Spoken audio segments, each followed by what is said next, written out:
Hi friends, welcome to Relax Recipes. இன்னைக்கு நம்ம ஒரு பாரம்பரிய இனிப்பு தான் பார்க்க போறோம். வெங்காய பணியாரம் எப்படி பண்றதுன்னு பார்க்கலாம். வெங்காய பணியாரம் அப்படினா அதுல வெங்காயம்லாம் சேர்க்க மாட்டோங்க. அது பார்க்கிறதுக்கு வந்து சின்ன வெங்காயம் மாதிரி இருக்கும். வெளிப்பக்கம் நல்ல கிறிஸ்பியா உள்ள நல்ல சாஃப்ட்டா இருக்குங்க. சீக்கிரமா கெட்டும் போகாது. இதுதான் இன்னைக்கு நம்ம செய்ய போறோம். இது செய்கிறதுக்காக 200 கிராம் அளவுக்கு இடியாப்ப மாவு எடுத்திருக்கேன். இடியாப்ப மாவு இல்லாட்டி வறுத்த அரிசி மாவு கூட எடுத்துக்கலாம். நான் பார்த்தீங்கன்னா இன்றைக்கி கடையில் ரெடிமேடாக கிடைக்கிற இடியாப்ப மாவு தான் எடுத்து வச்சுருக்கேன். 200 கிராம் மாவுக்கு 150 ml கட்டியான தேங்காய் பால் எடுத்து வச்சுருக்கேன். 2ஆம் பாலை தனியாக நம்ம எடுத்து வச்சுக்கலாம். இதுக்கு ஒரு 50 கிராம் அளவுக்கு சீனி, இது மைல்டான ஒரு இனிப்பாக தான் இருக்கும். 50 கிராம் சீனி போதும். 2 முட்டை இதெல்லாம் எடுத்து வச்சுருக்கேன். நல்ல முட்டையில் நம்ம சீனியை சேர்த்துக்கலாம். கொஞ்சமாக உப்பு, இதை நல்லா மிக்ஸ் பண்ணி விட்டுக்கணும். நல்லா அடிச்சு கலந்துக்கணும். சீனியும் கரையணும், நல்ல முட்டையும் பொங்கி வரணும், நுரைச்சி வரணும். அந்த மாதிரி அடிச்சுக்கலாம்.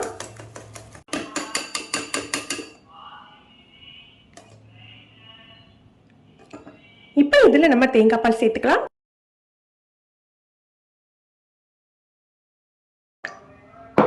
இது நல்லா மிக்ஸ் பண்ணிக்கலாம்.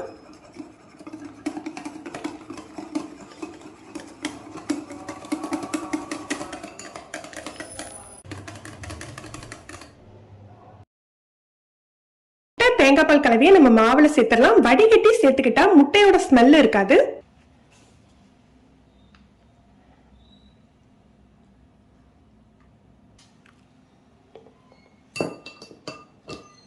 ஒரு 1/4 டீஸ்பூன் ஏலக்காய் தூள் சேர்த்துக்கலாம்.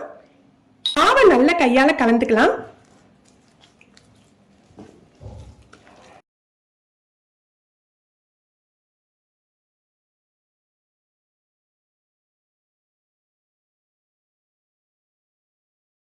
மாவு பார்த்தீங்கன்னா உங்களுக்கு இந்த பதத்தில் நம்ம கரைச்சிக்கணும். இது அப்படியே மூடி 1/2 மணி நேரம் வச்சிடணும். அப்போ தான் உங்களுக்கு மாவு செட் ஆகும். இந்த பதம் வர்றதுக்கு பார்த்தீங்கன்னா நம்ம முதல்ல உள்ள கட்டியான தேங்காய் பால் பத்தலைன்னா நம்ம 2ஆம் பால் சேர்த்துக்கலாம். 2ஆம் பால் சேர்த்துட்டு இந்த பதத்தில் கரைச்சி வச்சுக்கோங்க. மாவு நல்லா ஊறிட்டு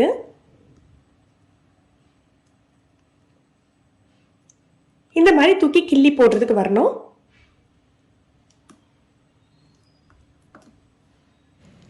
எண்ணெய் நல்ல சூடானாக்கில் மிதமான தீயில வச்சு நம்ம பொரிச்சு எடுத்துக்கலாம். சின்ன வெங்காயம் சைஸில் கிள்ளி சேர்த்துக்கோங்க. இதில் நம்ம பார்க்க வேண்டிய டிப்ஸ் என்னென்னா, சீனி அதிகமாக நம்ம சேர்த்துட்டா மாவு வந்து உங்களுக்கு எண்ணெயில் கரைஞ்சி போகும், பிரிஞ்சு போகும். அந்த மாதிரி பிரிஞ்சு போகிறதா இருந்தால் 1 ஸ்பூன் அரிசி மாவு சேர்த்து மிக்ஸ் பண்ணிக்கோங்க.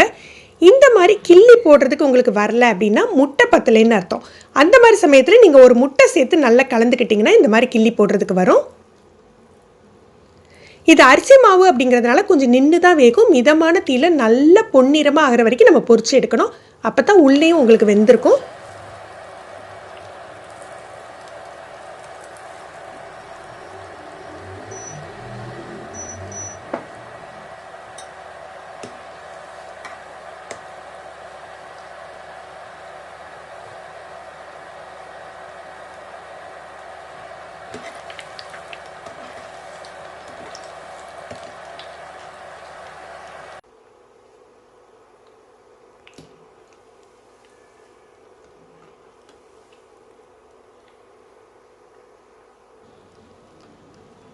திருப்பி விட்டால் தான் ஒன்று போல் உங்களுக்கு கலர் கிடைக்கும். இப்போ இதை எடுத்து வச்சிடலாம்.